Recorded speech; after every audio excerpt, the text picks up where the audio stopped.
سنة 2001 الرئيس مبارك جاله يخت هدية من السلطان قابوس. وبعد ما وصل شرم الشيخ كان مطلوب يتعمل له رصيف مخصوص،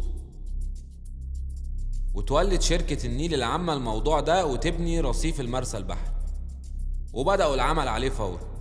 والشركة عملت الرصيف زي ما قال الكتاب وزي ما بتقول المواصفات العالمية لمراسي اليخوت.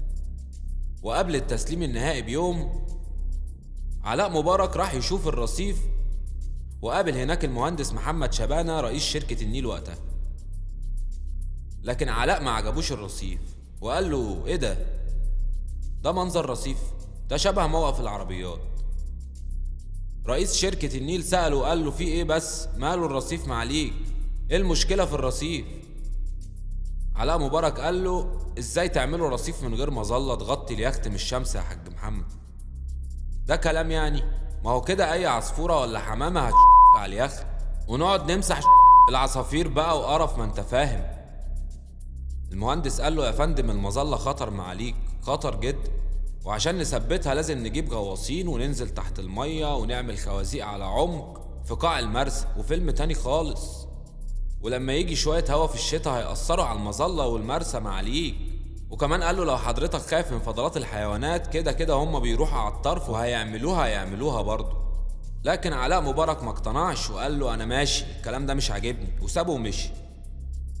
وبعدها اتصل بحمدي الشايب وزير النقل وكان مش طايق نفسه ولا اليخت ولا اللي بعته.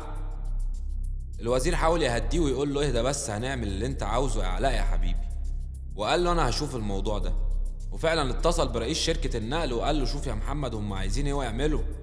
رئيس الشركة رد وقال له حاضر معاليك، بس انا عاوز ميزانية كاملة لان ههد الرصيف وهعمله من اول وجديد، وهحتاج ضعف اللي خدته عشان المظلة اللي هتتعمل.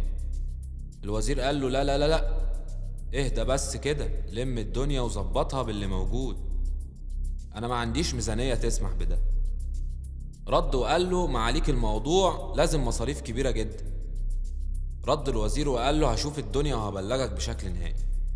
وزير النقل حاول مع وزير المالية لكن قال له مفيش فلوس للبند ده. ونفس الامر حصل مع رئاسة الوزراء، بس طلبات علاء لازم تتنفذ. وكان الحل الوحيد احالة الموضوع للقوات المسلحة.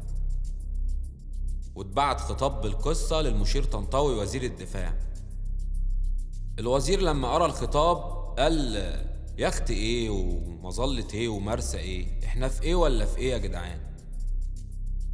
فطلب من وزارة النقل تبعت مندوب يشرح في ايه بالظبط. وزارة النقل بعتت المهندس محمد شبانة وشرح للمشير القصة كلها من الأول. وهو بيحكي لقى المشير وشه اتقلب كده وبدأ ينفعل زيادة. ولما خلص كلامه قال له استناني بره شوية وهنده. خرج بره وشوية كده سمع زعيق وخبط على المكاتب، وعشان كده فهم هو خرج بره ليه. لكن في النهاية الرئيس مبارك اتدخل في الموضوع وطلب منه يخلص الموضوع ده، وحصل فعلا. رحم الله الجميع.